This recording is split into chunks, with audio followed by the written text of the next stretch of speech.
I woke at 2 in the morning to the sound of running water.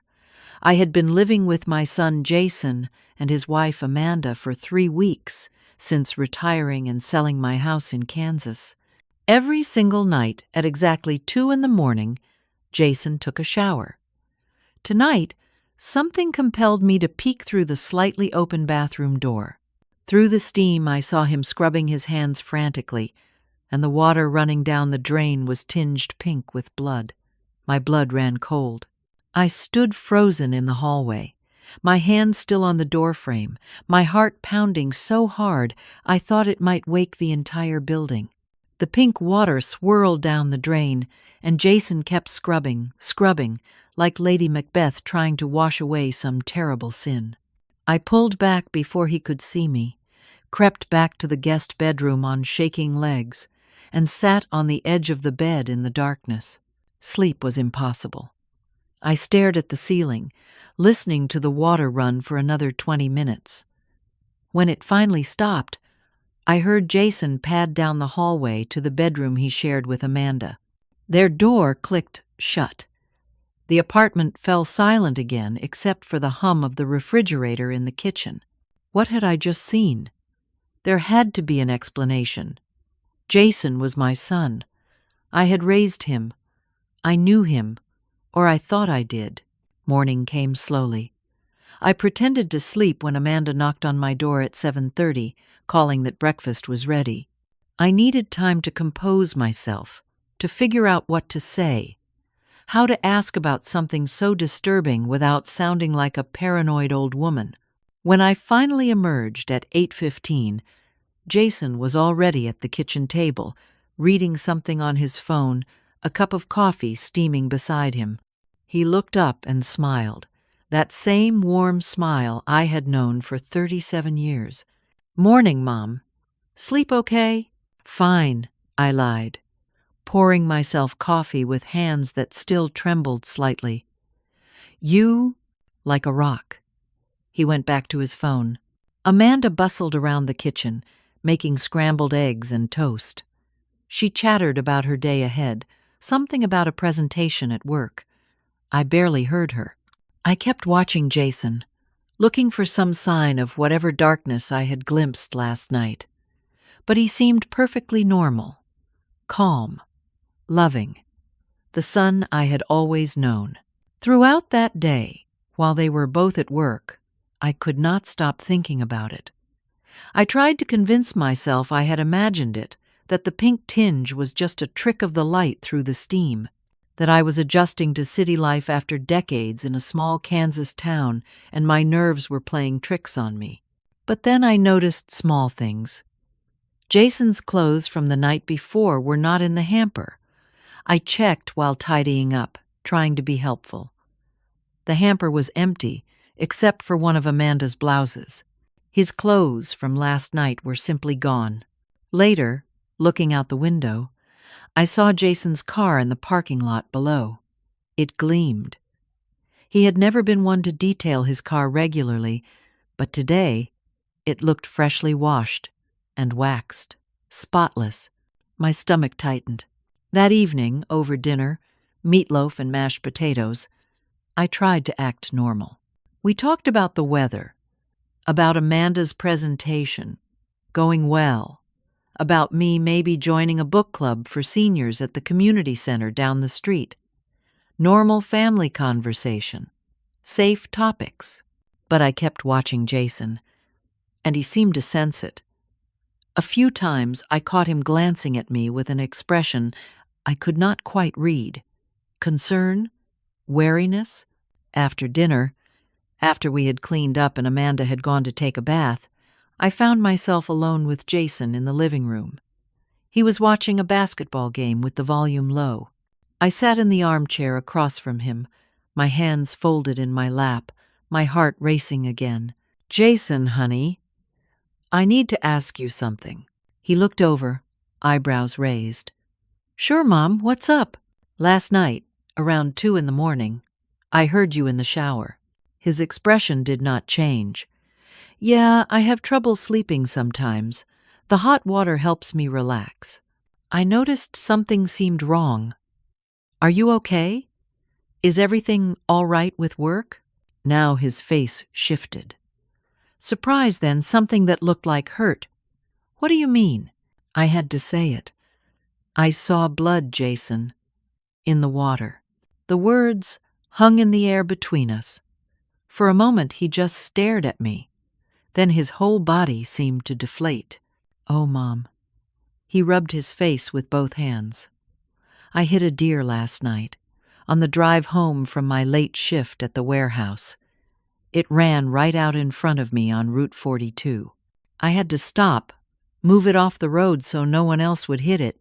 Got blood all over my hands and arms. It was awful.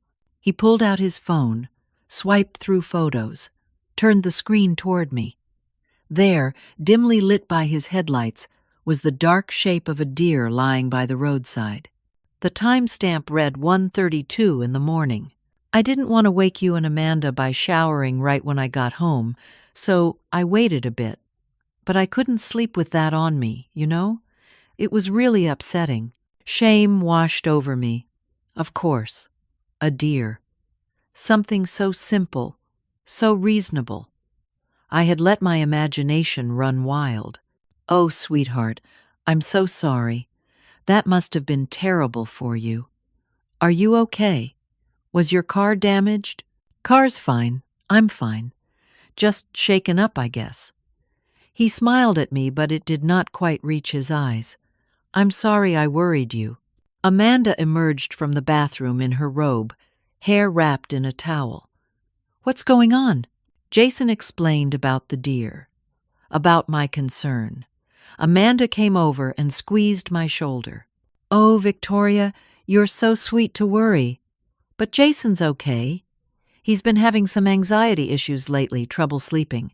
That's why he showers at odd hours sometimes. His therapist says it's a coping mechanism. I felt even worse. Here I was, suspicious of my own son, when he was dealing with anxiety and I had not even known. What kind of mother was I?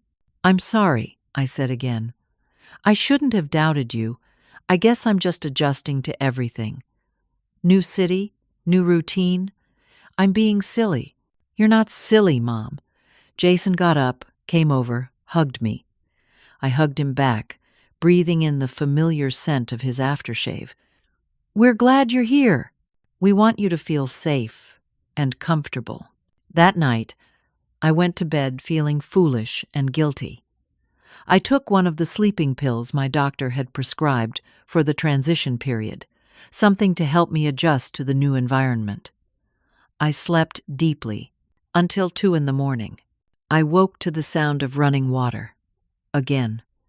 My eyes opened in the darkness, and for a moment I considered just rolling over, going back to sleep. Jason was showering. So what?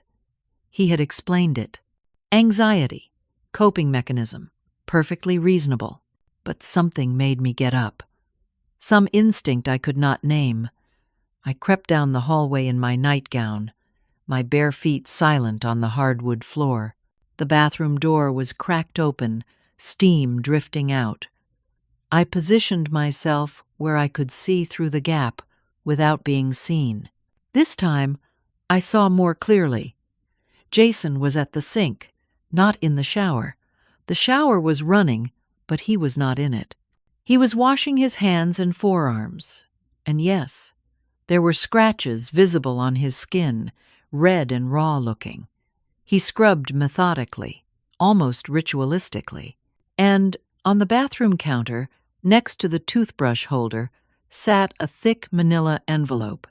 It bulged.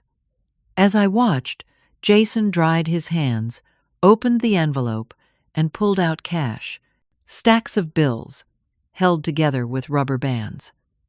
He counted them quickly, his lips moving silently.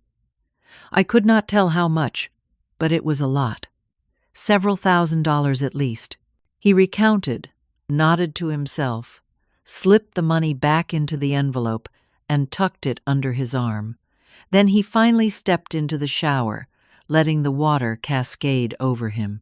I retreated to my room, my mind reeling. There was no deer.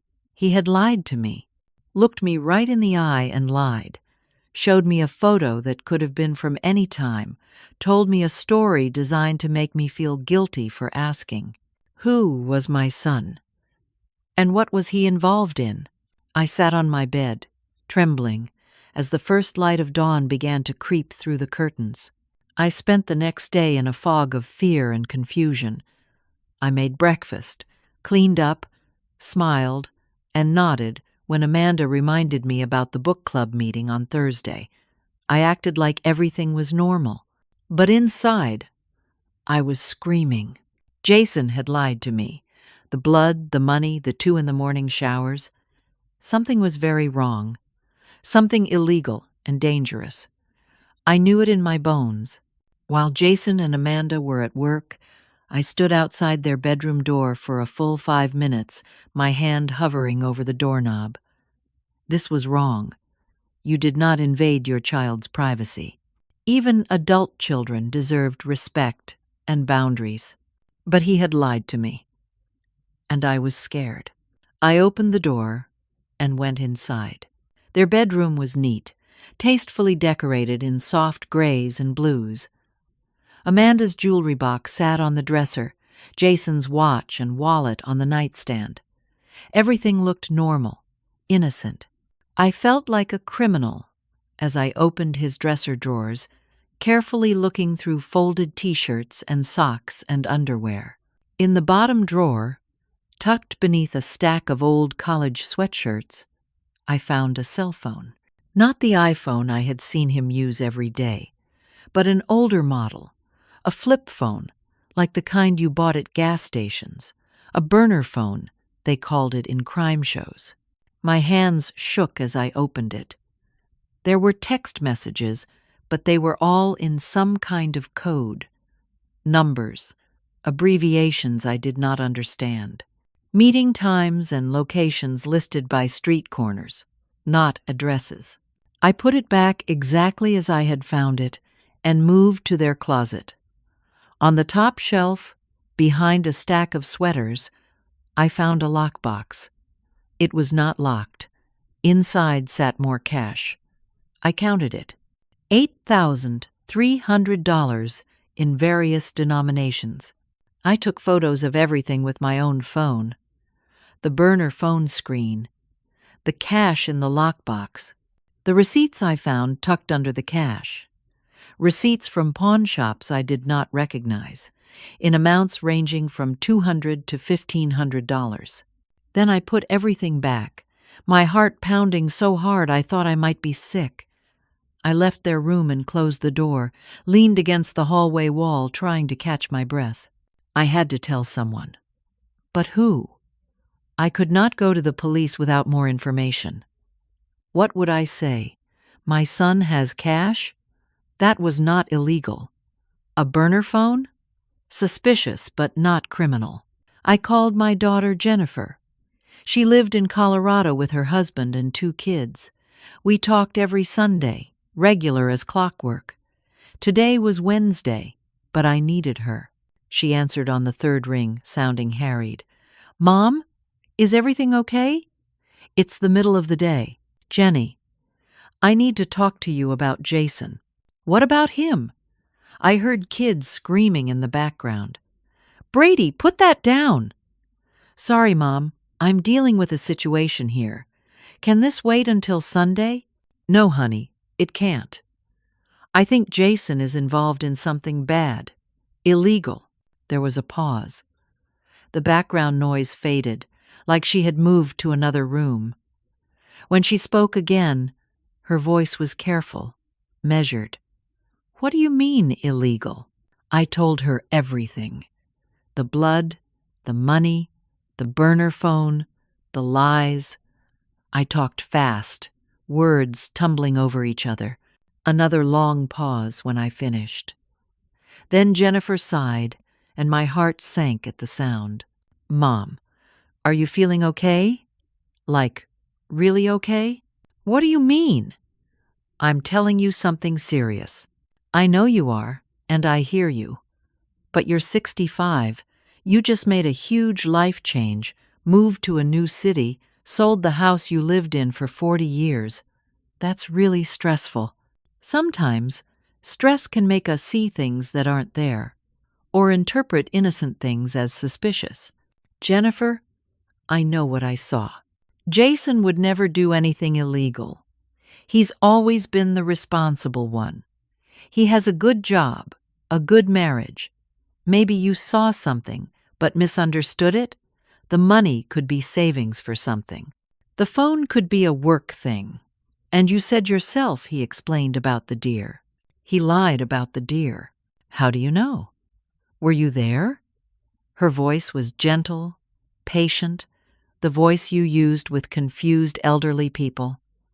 Mom, I love you, and I want to support you. But I think maybe you should talk to someone, a counselor maybe, just to help you process all these changes. It's a lot. I felt like she had slapped me. You think I'm losing my mind? I didn't say that. I just think stress and new environments can affect people, especially at your age. Have you been forgetting things? Getting confused about where you are? No, I'm fine. I'm not confused. Jason is in trouble, and I need you to believe me. I believe you're worried. That's different from believing Jason is some kind of criminal. Look, I'll call him, check in, okay? But Mom, please consider talking to someone, for your own peace of mind. We hung up shortly after. I stood in the kitchen, holding my phone, feeling more alone than I had ever felt in my life. My own daughter thought I was senile. That evening, Jason came home early. I was sitting in the living room, trying to read a magazine and failing. He walked straight past me to his bedroom without even saying hello. 20 minutes later, he stormed back out, his face dark with anger. Were you in my room? My mouth went dry. I was tidying up, making the bed. Don't lie to me. His voice was low, controlled, but I could hear the fury underneath. Someone went through my things. My dresser was opened. Things were moved. Amanda appeared in the doorway, concern on her face. Jason, what's wrong? Ask her. He pointed at me. Ask her what she was doing in our bedroom, going through our private things. I stood up, my legs unsteady. I'm worried about you. I found things. Things that scare me. What things? His eyes were hard now, nothing like my son. What did you find? Money. A phone. I think you're in some kind of trouble, and I want to help. He laughed, but there was no humor in it. Amanda moved closer to him, and they exchanged a look I could not decipher. Then they both sat down, Jason on the couch, Amanda beside him. They looked at me with identical expressions of sad concern. Mom, we need to talk, Jason said. Yes, we do. Jason, whatever you're involved in, you can tell me. I'm your mother. I'll help you. Sit down, please. I sat back down in the armchair, confused by his sudden calmness. Amanda spoke first. Victoria, we've been worried about you for a while now. Worried about me? I'm not the one with unexplained money and secret phones. Jason leaned forward, elbows on his knees. Mom, you've been acting strange since you moved in, forgetting conversations, repeating yourself, getting confused about where you put things, what day it is. That's not true. It is true. Amanda reached into her purse, which sat on the coffee table, and pulled out a small spiral notebook. I've been keeping track. I didn't want to, but Jason asked me to, because he was so worried. She opened the notebook. My name was written on the first page. Below it, dated entries in Amanda's neat handwriting. September 3rd, she read. Victoria asked what day it was 3 times in one afternoon. Could not remember we told her about our anniversary trip. September 7th. Victoria accused Jason of taking her reading glasses. Found them in the freezer where she left them. September 12th. Victoria forgot she already ate lunch insisted she was starving and we were neglecting her. She kept reading. Entry after entry, describing behavior I had no memory of. Confusion, forgetfulness, paranoia, accusations. It was like she was describing a stranger. I don't remember any of this. That's the problem, Mom. Jason's voice was soft now, pitying. That's exactly the problem. You don't remember. My head was spinning. Had I done those things? Put my glasses in the freezer? Asked the same question multiple times? I could not remember, but not remembering did not mean it had not happened, did it?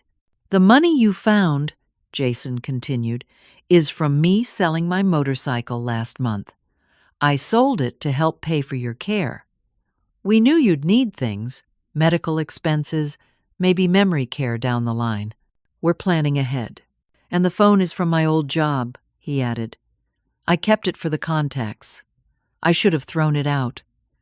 As for the 2 a.m. showers, I told you. Anxiety. I can't sleep. Having you here has been wonderful but also stressful, Mom. I'm worried about you all the time. Amanda closed the notebook. We've already called a geriatric psychiatrist, Dr. Hughes. He's very good. You have an appointment next Tuesday. He'll evaluate you, help us figure out what's going on and how to best help you. I'm not sick.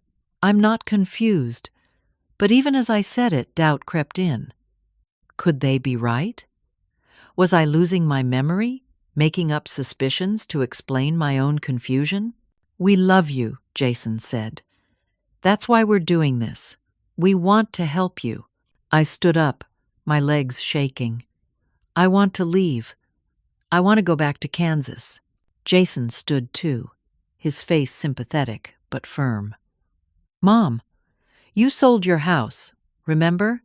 You gave me $50,000 from the sale to help with expenses here. You have nowhere to go in Kansas. We're all you have now. The room tilted. I grabbed the arm of the chair to steady myself. I had sold the house. I remembered signing the papers, remembered the realtor, remembered giving Jason that money to help with him taking me in to offset the costs of having an elderly parent move in. I need to lie down. Of course. Amanda stood, gently took my arm. Let me help you. She walked me to the guest room, helped me sit on the bed. It's going to be okay, Victoria. We're going to figure this out together. You're not alone.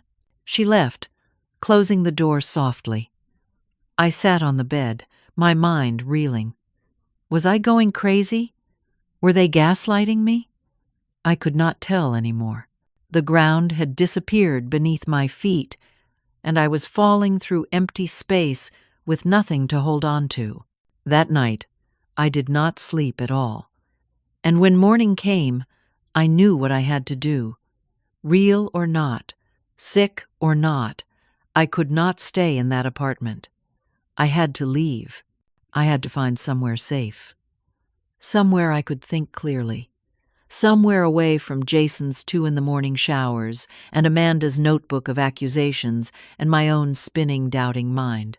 I waited until they left for work. Then I opened my laptop and searched for nursing homes in the area. Meadowbrook Nursing Home had a website that looked professional and cheerful. Smiling elderly faces, bright common rooms, promises of dignity and independence. They had an independent living wing, separate from the memory care unit. Small apartments where seniors could live on their own terms while having support available if needed. I called the main number. A pleasant voice answered. A woman named Susan in admissions. I need a place to stay, I said, hating how my voice shook. I have retirement savings. I can pay. Of course. Let me ask you a few questions. She asked about my age, my health, my financial situation. I answered honestly. 65, generally healthy, except for the usual aches and pains. Enough in my retirement account to afford their monthly rate of $3,200. We actually have immediate availability in our independent wing. Would you like to come by for a tour? Can I just move in? Today? There was a pause. Well, we typically like to have potential residents tour first, but if it's an urgent situation, we can arrange immediate placement. Is everything all right? I just need somewhere to stay. Please. I understand. Yes, we can accommodate you. Can you be here by 2 this afternoon? Yes. Thank you. I packed one suitcase. Just clothes, toiletries, my laptop, a few books, my jewelry, my important documents. I left my furniture, my kitchen things, everything else. I could deal with that later. Right now, I just needed to get out. I called a taxi. While waiting, I wrote a note and left it on the kitchen counter. Jason and Amanda, I need some space to think. I've found a place to stay for a while. I'm safe. Please respect my decision and give me time. I'll call you in a few days. Love, Mom. The taxi arrived. The driver helped me load my suitcase. As we pulled away from the apartment building, I looked back once, then forward, toward whatever came next. Meadowbrook sat on the edge of town, a sprawling complex of connected buildings surrounded by lawn and gardens. It looked peaceful from the outside. Safe. Susan met me in the lobby, a woman in her 40s with a kind smile and efficient manner. She had me sign papers, process payment, handed me a key. You'll be in apartment 212, second floor. Nice view of the gardens. I think you'll be comfortable here. Thank you. She showed me to the elevator, up to the second floor, down a carpeted hallway to my door. The apartment was small but clean. A living area with a kitchenette, a bedroom, a bathroom. Furnished simply but adequately. It felt like a hotel room, sterile and impersonal, but it was mine. No one could come in without permission. No one could accuse me of confusion or make me doubt my own mind. Dinner is served in the main dining room at 6, Susan said. But you can eat in your apartment if you prefer. Just let the kitchen know. If you need anything, just dial 0 on your phone. Someone's always available. She left me alone. I sat on the couch and felt the tension drain out of my body. For the first time in days, I could breathe. My phone rang. Jason? I did not answer. It rang 6 more times over the next hour. Then Amanda called. I did not answer her either. They left voicemails, concerned, asking where I was, saying we could work it out, please come home. I turned off my phone and took a nap. When I woke, it was evening. I went down to dinner, mostly to get out of the apartment, to see what this place was really like. The dining room was large and bright, tables set with white tablecloths. About 30 residents were eating, mostly much older than me, 70s, 80s, 90s. Some used walkers or wheelchairs. Some seemed sharp and engaged. Others stared into space or needed help cutting their food. I got a tray, went through the buffet line, took a seat at an empty table near the window. Mind if I join you? I looked up. A woman about my age, maybe a bit older, with short gray hair and sharp blue eyes. She held a tray with what looked like roast chicken and vegetables. Please. She sat down, extended her hand. Dorothy, I'm in apartment 314. Victoria, just moved in today. Welcome to Meadowbrook. You'll like it here. It's nice, quiet, safe. We ate in comfortable silence for a few minutes. Then Dorothy leaned forward slightly, her voice lower. You seem upset, stressed. Want to talk about it? I hesitated, but there was something about her eyes, something knowing and kind, that made me want to trust her. Family troubles. My son. I needed space. She nodded slowly. I understand. My son is the reason I'm here too. Was, anyway. Was? Her face clouded. He died 2 years ago. Overdose. Oh, I'm so sorry. Me too. She took a sip of water, seemed to consider something. Then she spoke again, even quieter. Just a word of advice. Keep your head down here. Don't make waves. Do what they tell you. Be pleasant. Don't ask too many questions. I frowned. Why? What happens if you do? She glanced around, as if checking who might be listening. Nothing. Probably nothing. I'm probably just paranoid after everything with my son. But I've seen things here, little things that don't quite add up. Just be careful, okay? Before I could ask what she meant, an orderly approached, a young man in scrubs with a name tag that read Marcus. Ladies, how's dinner? Delicious, as always, Dorothy said brightly, her whole demeanor changing. He smiled and moved on to another table. Dorothy stood, picked up her tray. I should get going. Good to meet you, Victoria. Stop by sometime if you want to chat. She left me sitting there, confused and uneasy. What had she been about to tell me? I finished dinner, went back to my apartment, turned my phone back on. 16 missed calls, 10 voicemails, 24 text messages, all from Jason and Amanda, increasingly frantic. I sent one text. I'm safe. At a place called Meadowbrook. I just need time. Please give me that.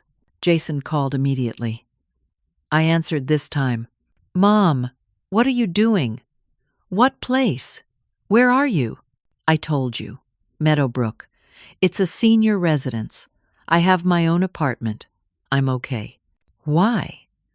Why did you leave like that? I need space, Jason. To think. To figure things out. Figure what out? Mom, you're not thinking clearly. This is exactly what we were worried about. Making impulsive decisions. Running away. Please come home. Or at least let us come see you. Not yet. I'll call you in a few days.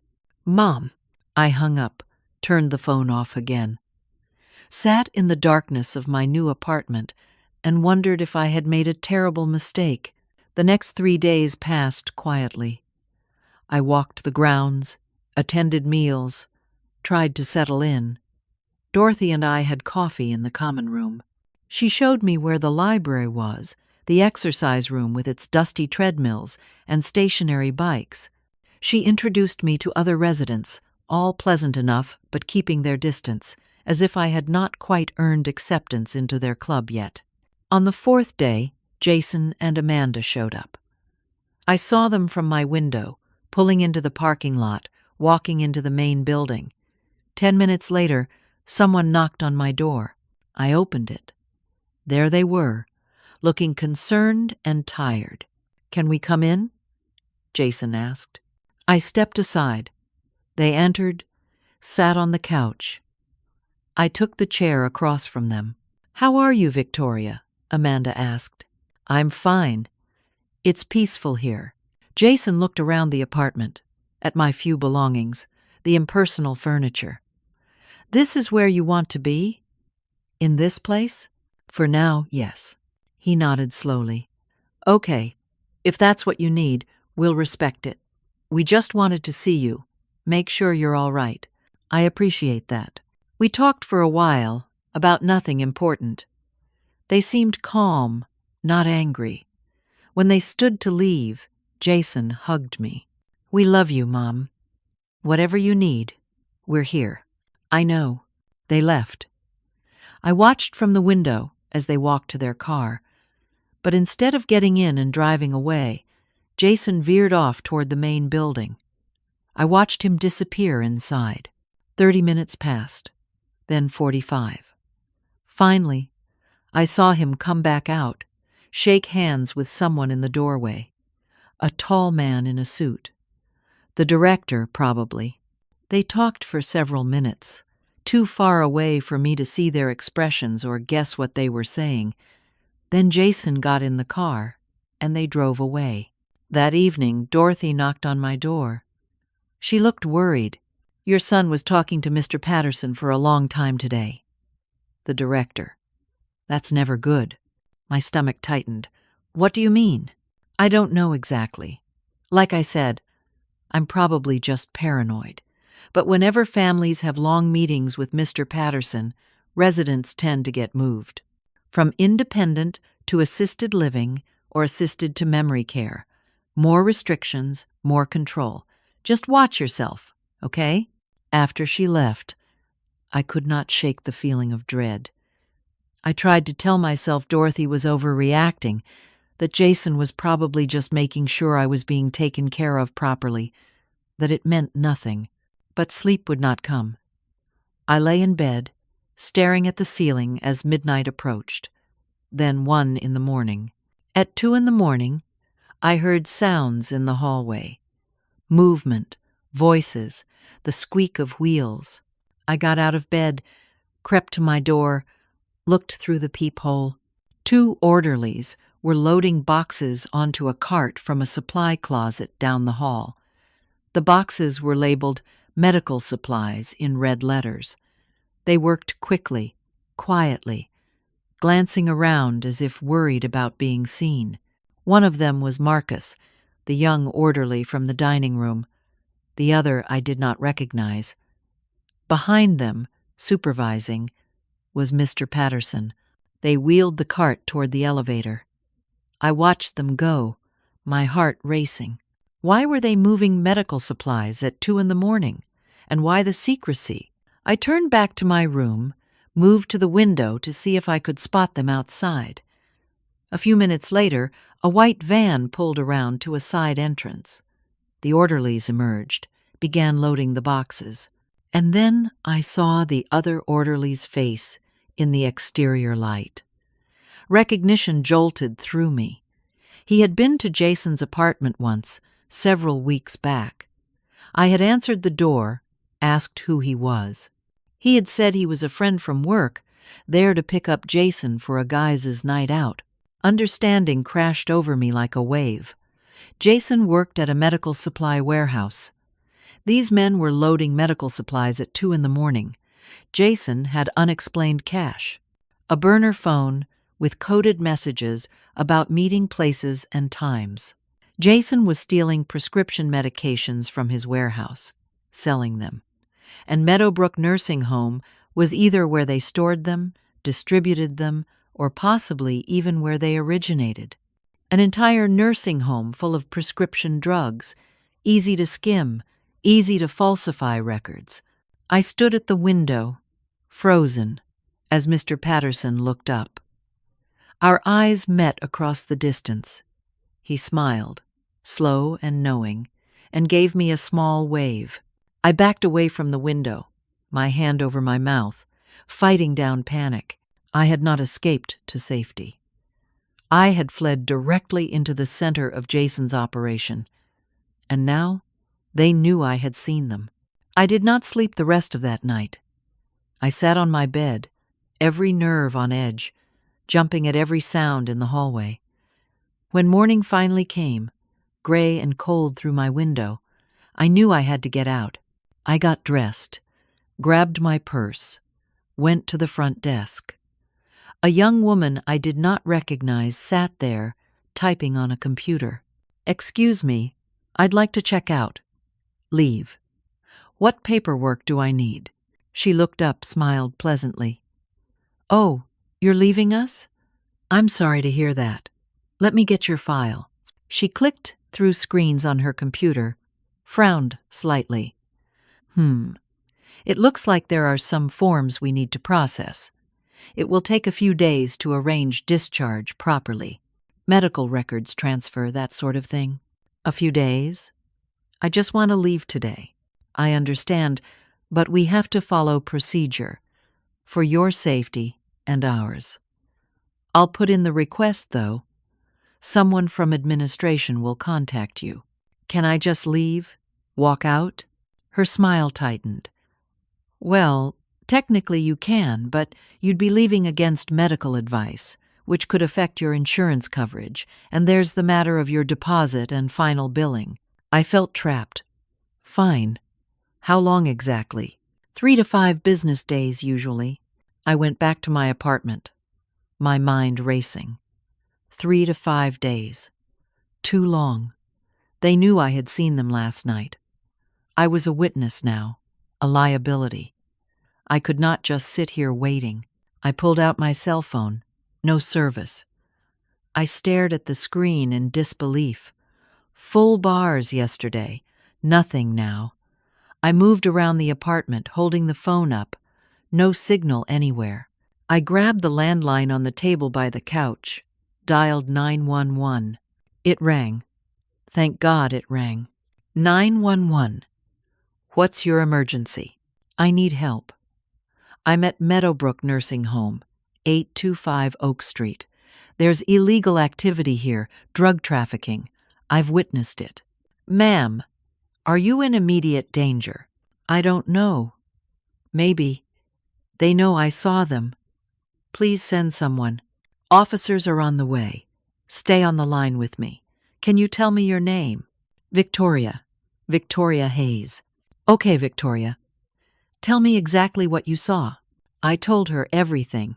The 2 a.m. operation, the medical supplies, recognizing the orderly from Jason's apartment, my suspicion that my son was involved in stealing and selling prescription medications.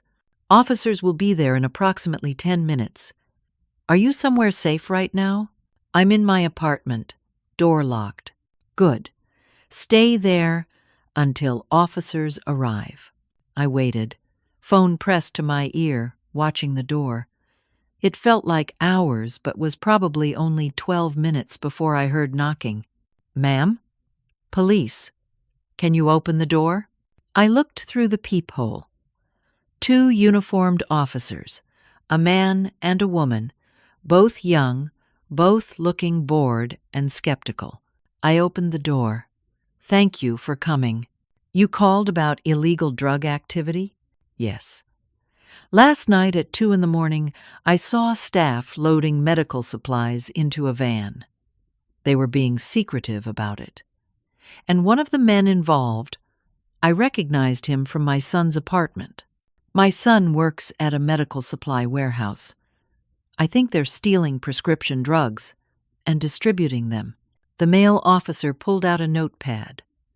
What's your son's name? Jason Hayes. And you live here? In this nursing home? I just moved in 4 days ago.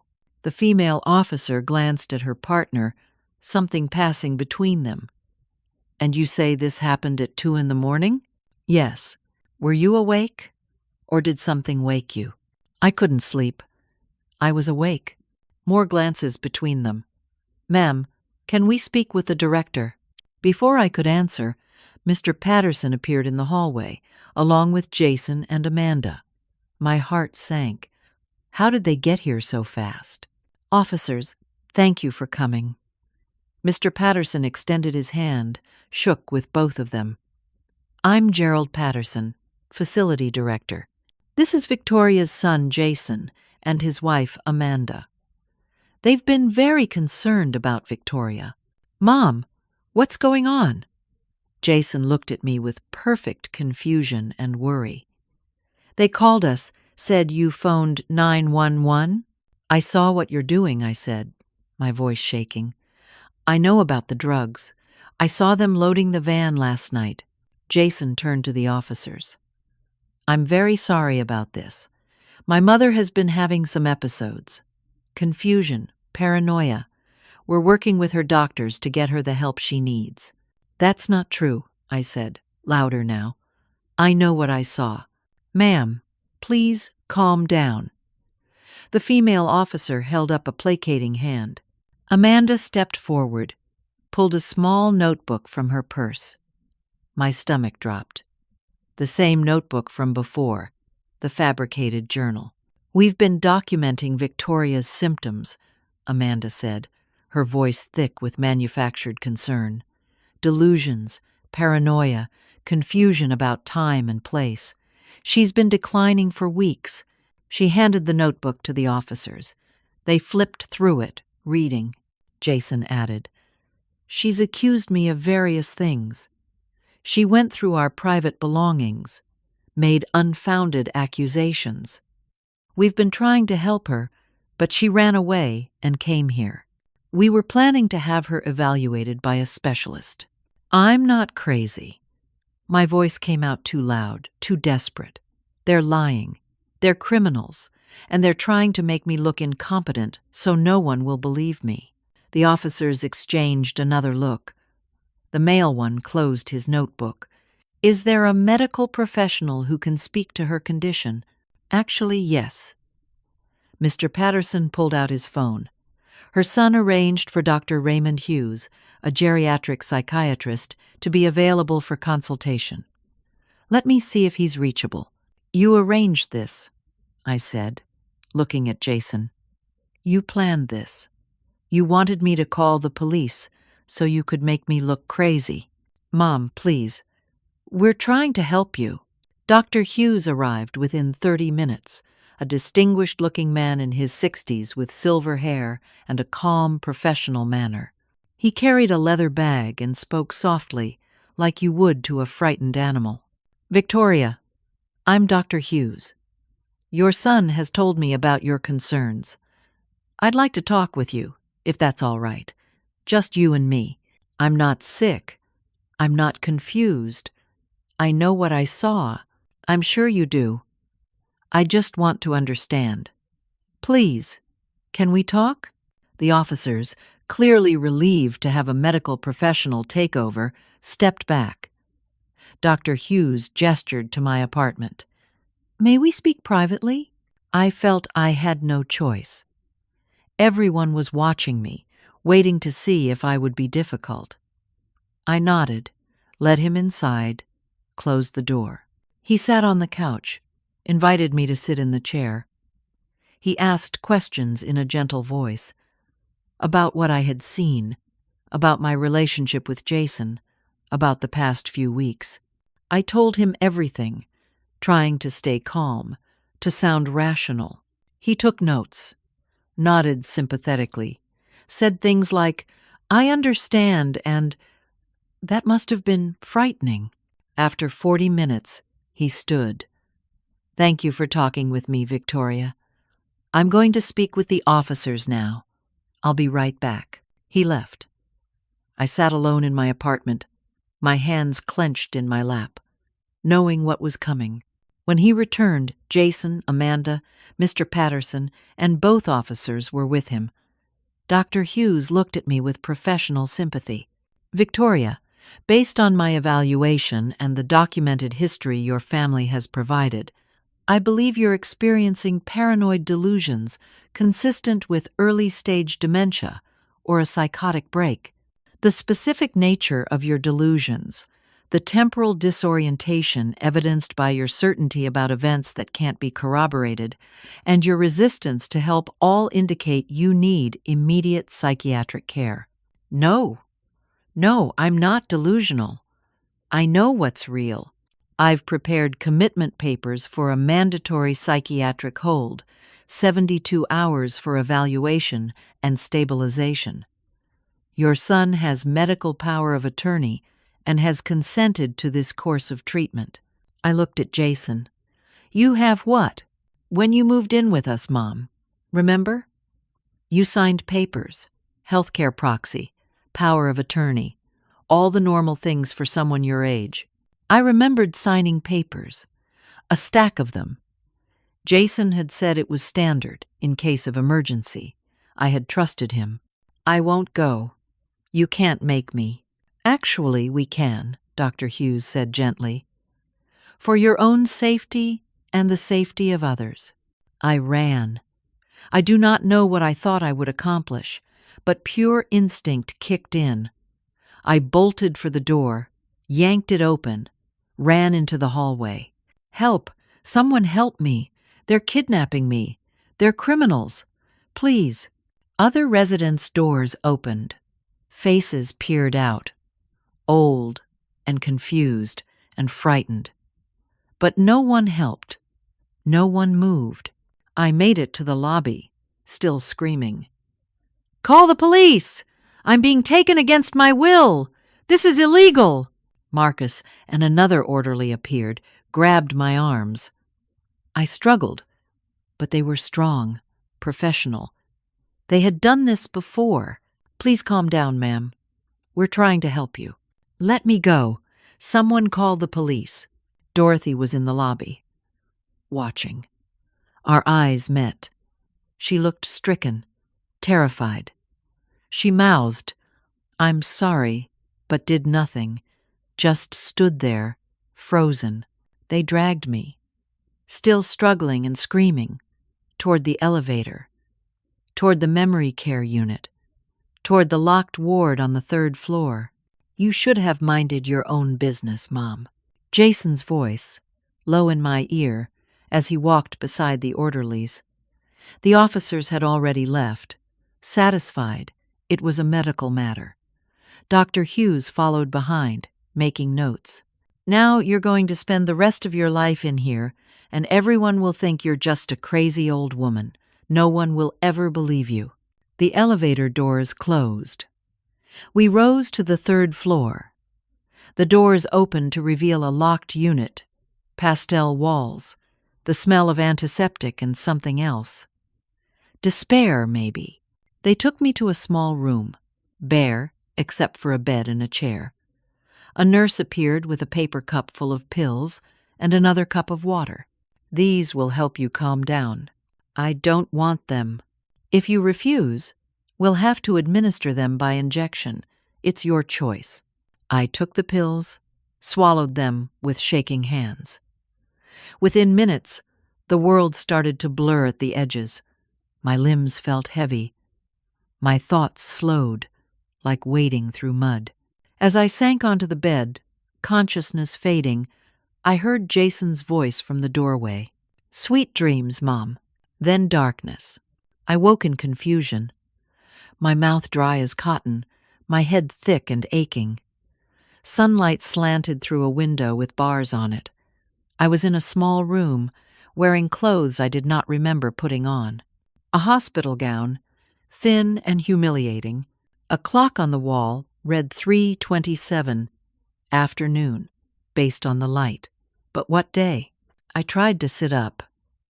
Everything moved too slowly, my body not quite responding to my brain's commands. The medication. They had drugged me. The door opened.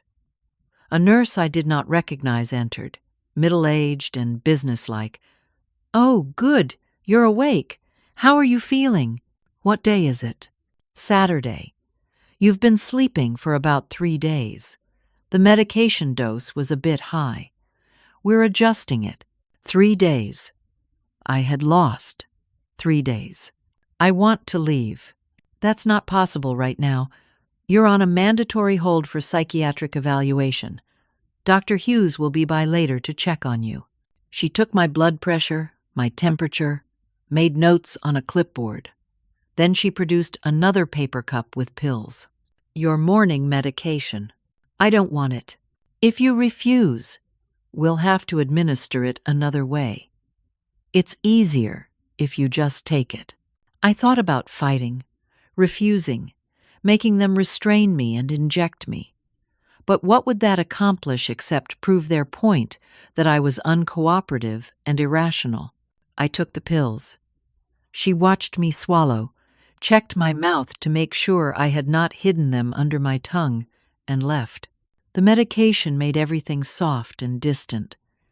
I spent the day drifting, unable to focus, my thoughts sliding away like water. At some point, they brought me to a common area, made me sit in a chair with other patients. Some were clearly very ill, elderly people with dementia who did not know where they were. Others seemed trapped, like me, their eyes sharp but helpless. One woman, maybe 70, leaned toward me. "Don't drink the juice. That's where they put the extra meds." I nodded, filed that information away in my foggy brain. Over the next week, I learned the rhythm of the memory care unit. Forced medication twice daily. Group activities like making childish crafts and playing board games, meals in the dining room, lights out at 9. No phones, no computers, no contact with the outside world except supervised visits. Jason came once, brought flowers, played the devoted son for the staff. When we were alone in the visiting room, he leaned close. "Just take your medicine, Mom. Accept this. It's easier. You're a criminal. You're hurting people." "Am I? Prove it. You're in a locked psychiatric ward. You have no credibility, no evidence, no way to reach anyone who would believe you. You're beaten. Give up." After he left, I cried for the first time since this nightmare began. Silent tears running down my cheeks as I sat in my small room, trapped and helpless. But at night, when the medication wore off enough for me to think more clearly, I paid attention. I watched. I listened. The memory care unit was on the 3rd floor. The drug operation continued, right under our noses. I heard movement at night, 2 in the morning, like clockwork. Voices in the hallway, the sound of wheels, doors opening and closing. I realized the locked ward served 2 purposes. It housed the vulnerable, the confused, the easily controlled, but it also protected the operation from witnesses. We were the perfect captive audience, unable to report, unable to be believed, even if we tried. There were others like me. Not many, but a few. Helen was 72, trapped by her own children who wanted her house and savings. She had been here 6 months, medicated into submission, occasionally fighting, but mostly just surviving. Frank was 68, a veteran who had threatened to expose financial fraud at the nursing home where his wife had died. They had him committed, made him look paranoid and violent. We did not talk much. It was dangerous to appear too lucid, too organized. The staff watched for that, increased medication if you seemed agitated or resistant. But we exchanged glances. We understood each other. 10 days into my captivity, I was sitting in the common room, pretending to watch television, when I heard a familiar voice. "Victoria?" "Oh, honey, I was so worried." "Dorothy." She stood in the doorway, looking stricken. A nurse escorted her. "Just 15 minutes, the nurse said. "Don't upset her." Dorothy sat beside me on the couch, took my hand. To anyone watching, it looked like a concerned friend visiting, but she leaned close, whispered, "I believe you. About everything. I should have helped you before. I was scared." I looked at her, hope flaring for the first time in days. "My son," she continued, still whispering, "died from an overdose 2 years ago. Pills he got from this operation. I traced them back here, to Meadowbrook. I moved in to find proof, to document everything. I have photos, dates, records, 2 years' worth. I've been too scared to do anything with it. I don't know who to trust." "We have to try," I whispered back. "We have to get the evidence to someone." "I know. That's why I'm here. I'm going to contact your daughter, show her everything, make her believe. But I need time. A few days. Can you hold on?" I squeezed her hand. "Yes. I'm so sorry I didn't help you sooner. I'm going to fix this." The 15 minutes ended. Dorothy left. I felt lighter than I had in days. I was not alone. Someone believed me. Someone was going to help. That night, I forced myself to stay awake despite the medication. At 2 in the morning, I heard the familiar sounds, movement in the hallway. I crept to my door, looked through the small window. Marcus and 2 other orderlies were loading boxes onto carts. Mr. Patterson supervised. The operation continued, bold and brazen, confident in their immunity. But as I watched, another door opened down the hall. Dorothy's face appeared. She had somehow gotten into the memory care unit, maybe claiming to visit another resident or befriending a sympathetic staff member. She held up her phone, taking photos. I saw the flash go off once, twice. Then Marcus saw her. His face changed. He said something to Mr. Patterson, pointed. Dorothy saw them see her. She ducked back into the room, but it was too late. Mr. Patterson strode down the hall, knocked on the door. "Mrs. Brennan? Can we talk to you, please?" The door opened. They pulled Dorothy out. She tried to resist, started yelling. "I have proof! I have photos! You can't silence me!" "Mrs. Brennan, you're clearly having an episode. We need to get you some help." They dragged her toward another room, right next door to mine. I pressed my face against the window, watched in horror as they forced her inside. "No, I'm not sick. Let me go." A nurse appeared with medication. "This will help you calm down." "I don't want it. Help! Someone help!" Her screams went on for minutes that felt like hours. Then, slowly, they faded to whimpers. Then silence. I sank to the floor, my back against the door, tears streaming down my face. Dorothy had tried to save me, and now she was trapped too, because of me, because I had involved her. The next morning, I could see into Dorothy's room through the narrow windows in our doors. She lay on the bed, barely conscious, drooling slightly. They had medicated her heavily, turned her into a shell. I had gotten her caught. I had destroyed her. And now we were both trapped, with no hope of escape, no evidence that had not been confiscated, no allies on the outside. I was still standing at my door, watching Dorothy's unmoving form, when Jason's voice came from behind me. She should have minded her own business, too. I turned. He stood in the hallway with Mr. Patterson and Dr. Hughes, looking at me with cold satisfaction. "You have a court date in 5 days," Jason continued. "Full guardianship proceedings. Once that's finalized, I'll have complete control of your finances and all medical decisions. You'll never leave this place." He walked away. Mr. Patterson followed. Dr. Hughes paused, looked at me with something that might have been pity, then shook his head and left. I returned to watching Dorothy. This woman who had tried to help me, now suffering because of my involvement. And I made myself a promise. I would find a way out. I would save both of us. Or I would die trying. Because the alternative, spending the rest of my life in this place, medicated and helpless while Jason walked free, was not an option I could accept. Dorothy survived, but barely. Over the next 3 days, I watched through our windows as she slowly became more responsive.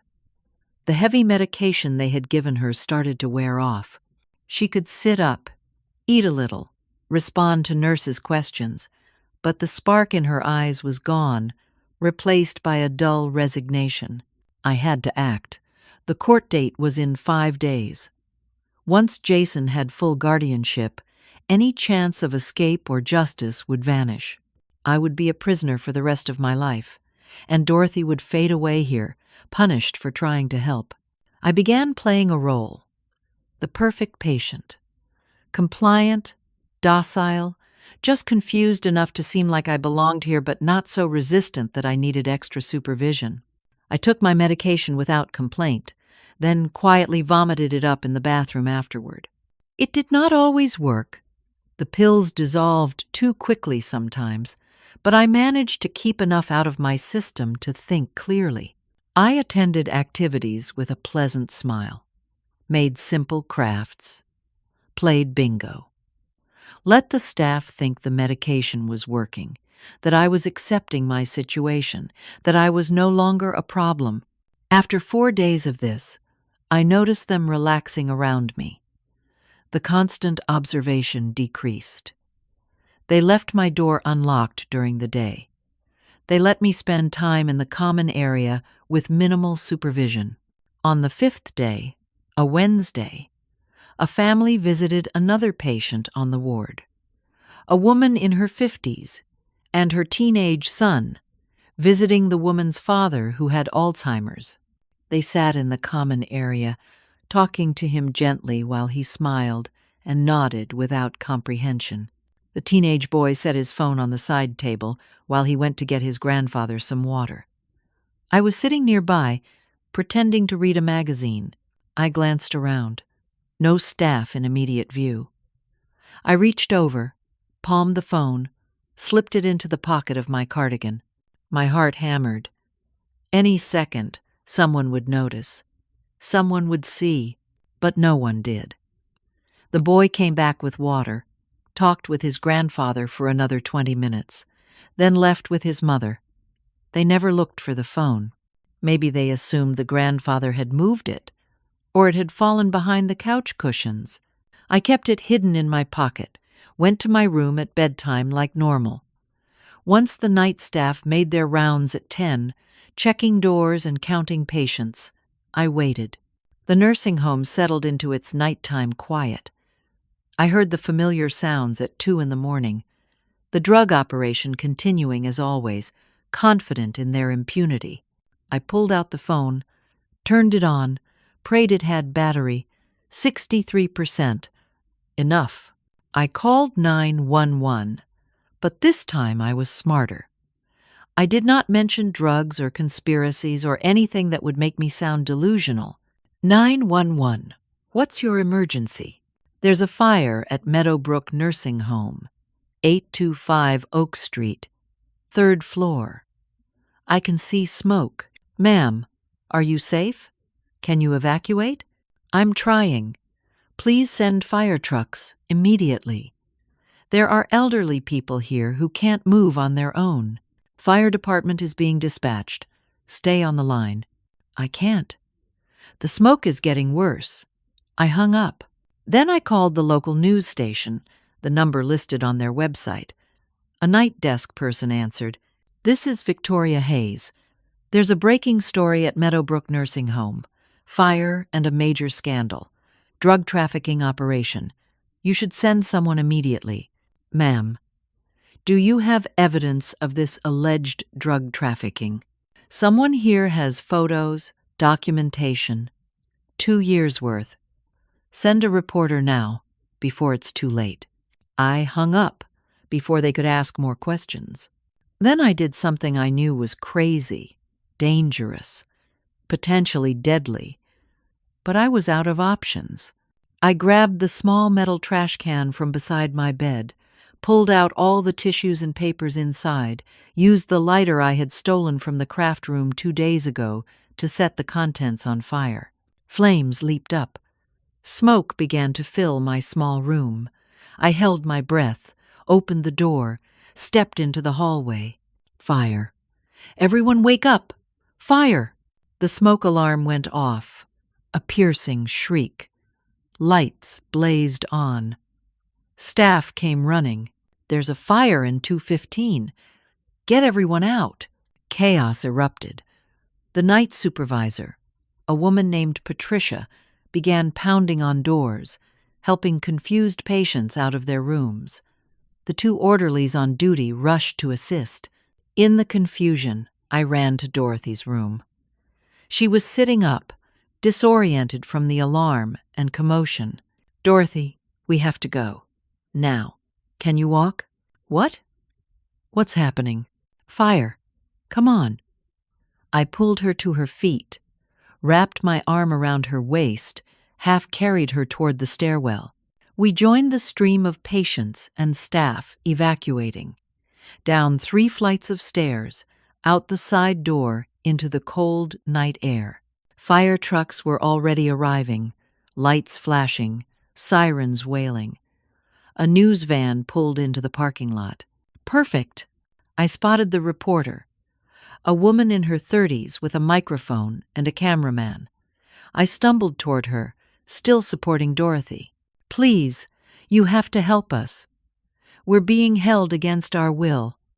They're running a drug operation here. Dorothy has evidence. The reporter looked skeptical but kept the camera rolling. "What's your name?" "Victoria Hayes." "This is Dorothy Brennan. They've imprisoned us in the memory care unit to silence us. Dorothy's son died from pills that came from this place. She's been documenting everything for 2 years." Jason's car screeched into the parking lot. He jumped out, along with Amanda. Mr. Patterson emerged from the building, looking furious. "Mom, thank God you're safe." Jason rushed over, tried to take my arm. "Come on, let's get you away from here." I jerked away. "Don't touch me. You're a criminal. You've been stealing prescription drugs and selling them. That's why you shower at 2 in the morning, washing off evidence. That's where the money comes from." The reporter's eyes sharpened with interest. She stepped between Jason and me. "Sir, are you her son? Would you like to comment on these allegations?" "My mother is mentally ill. She's under psychiatric care. She's not competent to make accusations." "Dorothy," I said, turning to her. She still looked groggy, confused. "The evidence, the photos, do you still have them?" She stared at me for a long moment. Then something cleared in her eyes. She reached into her bra, pulled out a tiny micro SD card. "Evidence. Photos. Dates. Everything." She handed it to the reporter. Police arrived, called for the fire. Officers began taking charge, separating people, asking questions. Dr. Hughes appeared, looking harried. "Officers, these 2 women are psychiatric patients. Victoria has been having paranoid delusions. Dorothy was just placed under observation for similar issues. They need to be sedated and returned to care." "Dr. Hughes is part of it," I said loudly. "For the cameras, for the police, for anyone who would listen. He falsely declared me incompetent. He's been paid off to silence witnesses." "That's absurd." Dr. Hughes pulled out commitment papers. "I have documentation of her condition. She needs immediate psychiatric intervention." The reporter was already reviewing photos on her phone, the micro SD card contents. Her face changed as she scrolled. She looked up at Jason, then at Mr. Patterson. "These photos show medical supplies being moved at night, money changing hands. I see dates, times, license plate numbers. This looks pretty well documented." "That woman has been stalking our facility for years," Mr. Patterson said smoothly. "She's mentally unbalanced. Lost her son to addiction, never accepted it, has been on a vendetta against us ever since, taking photos out of context." "What about the fire?" an officer asked me. "How did it start?" My stomach dropped. I had started the fire. If I admitted it, I would look unhinged, dangerous, exactly as they wanted me to look. "I don't know. I woke up to the alarm." The officer looked skeptical. "It started in your room." Jason saw his opening. "She's been acting erratically. We've been desperately trying to get her help. Now she's set a fire, endangered innocent people. Officers, please. She needs to be restrained before someone gets hurt." The female officer stepped toward me. I felt everything slipping away. They were going to spin this, discredit me, maybe arrest me for arson. Dorothy's evidence would be dismissed as the delusions of another crazy old woman. But the reporter kept scrolling through the photos. "Wait, this one. It's dated from last week. It shows your license plate on this van, along with several men loading boxes marked as medical supplies. One of them is you, isn't it?" She showed her phone screen to Jason. Jason glanced at it. His expression flickered just for a second. Calculation. Then he recovered. "I work at a medical supply warehouse. Of course I handle medical supplies. That proves nothing. At 2 in the morning? At a nursing home? I was making a delivery. Sometimes we work odd hours," but his voice had an edge now. The smooth confidence was cracking. Helen, the woman from the memory care unit, pushed through the crowd.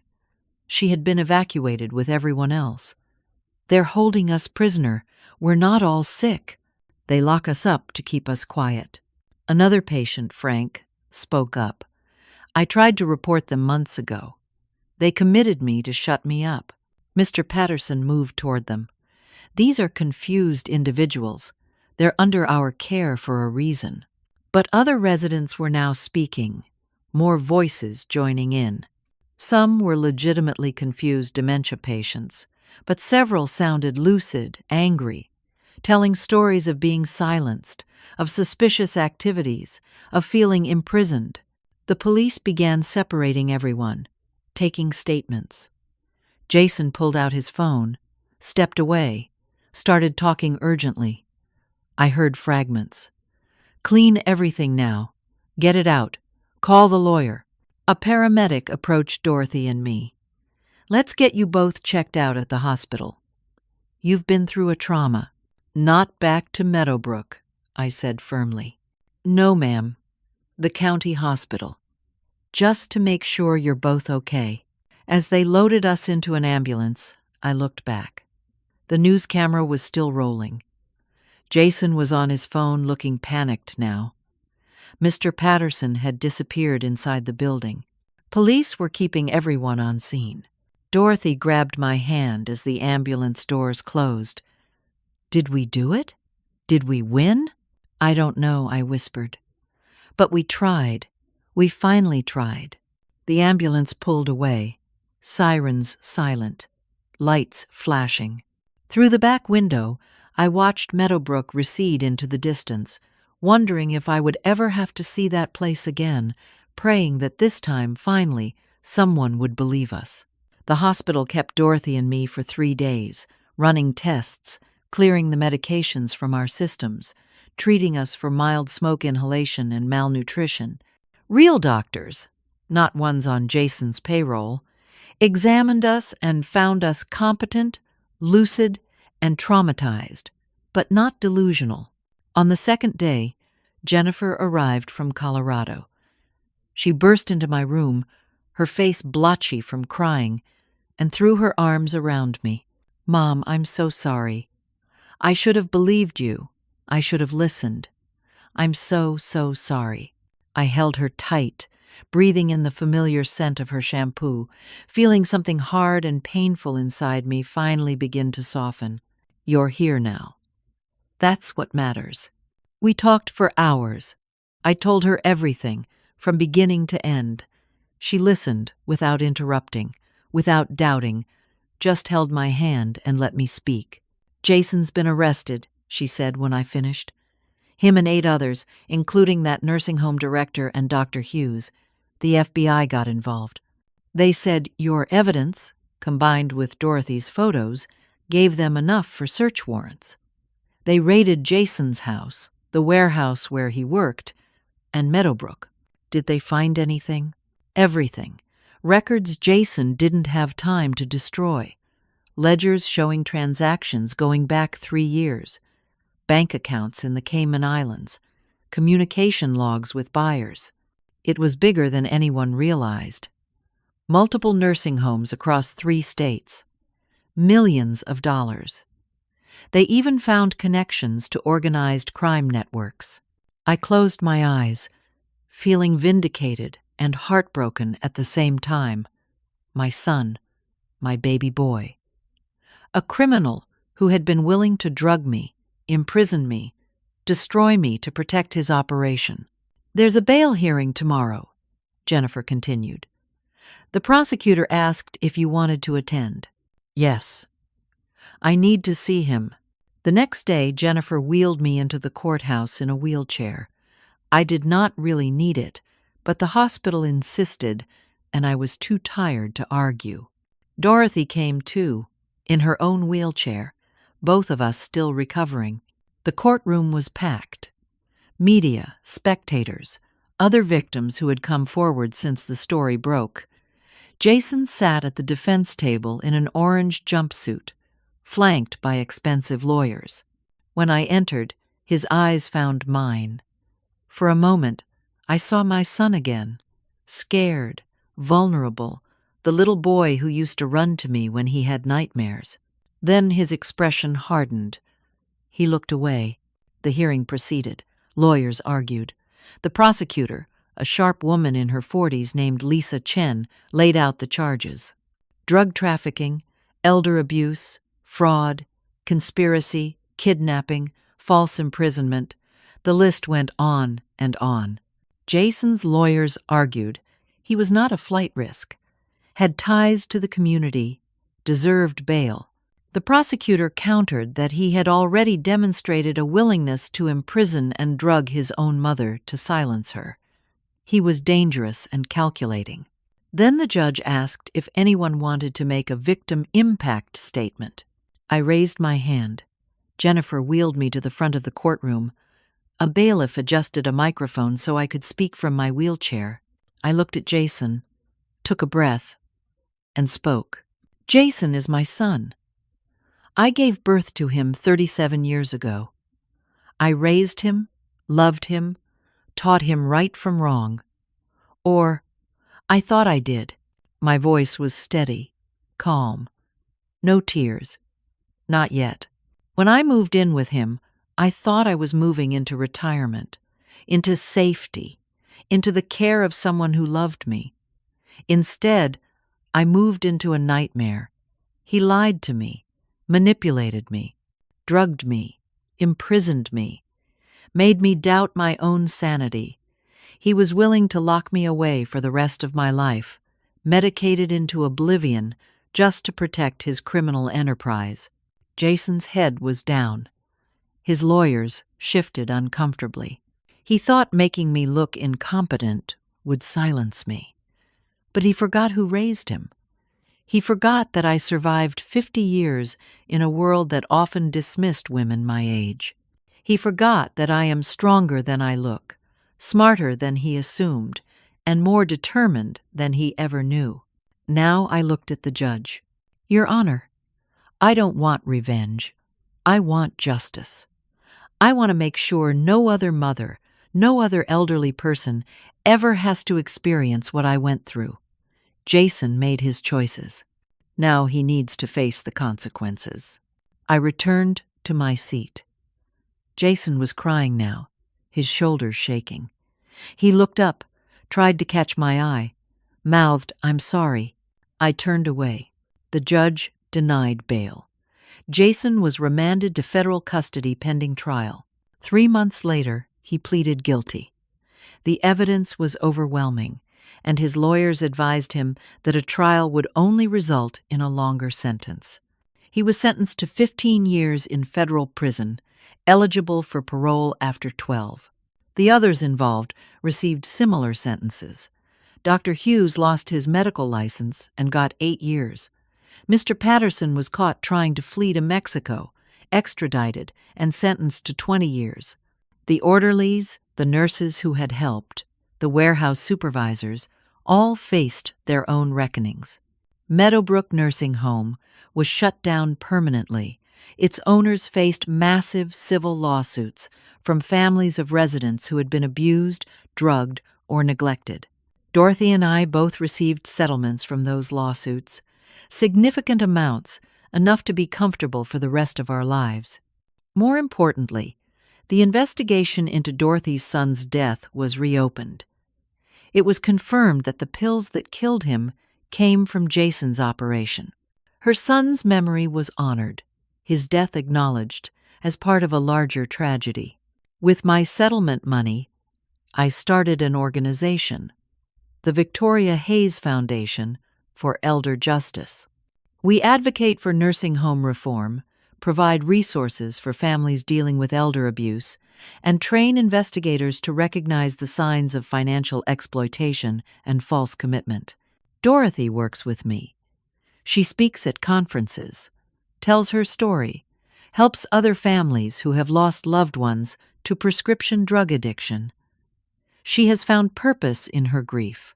Jennifer moved closer, bought a house just 20 minutes from my new apartment. A real apartment this time, my own place, independent, and safe. We have dinner together twice a week. She brings my grandchildren. We are rebuilding what Jason broke. I see a therapist weekly. Trauma does not just disappear because justice was served. I still have nightmares about the locked ward, about 2 a.m. sounds in the hallway, about being held down while someone forces pills down my throat. But I am healing, slowly. Last week, I testified before the state legislature about the need for better oversight of nursing homes and tighter controls on prescription drug distribution.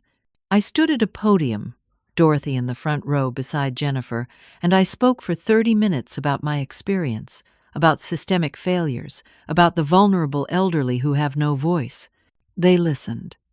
2 senators approached me afterward, said they were drafting legislation inspired by my testimony. It might actually help people. Real change, born from nightmare.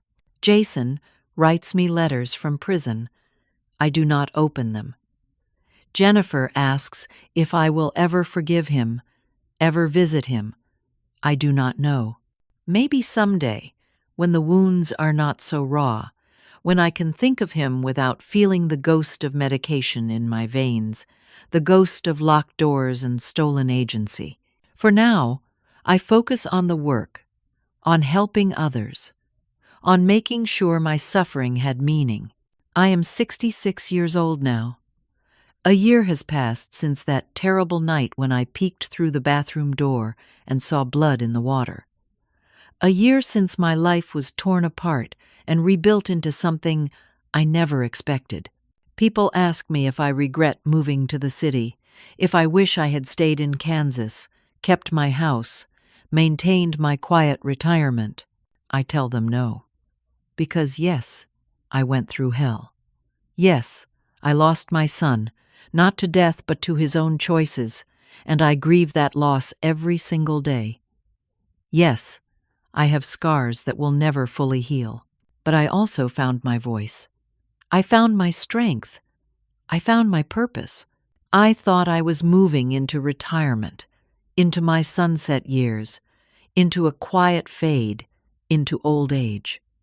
Instead, I moved into the most important work of my life.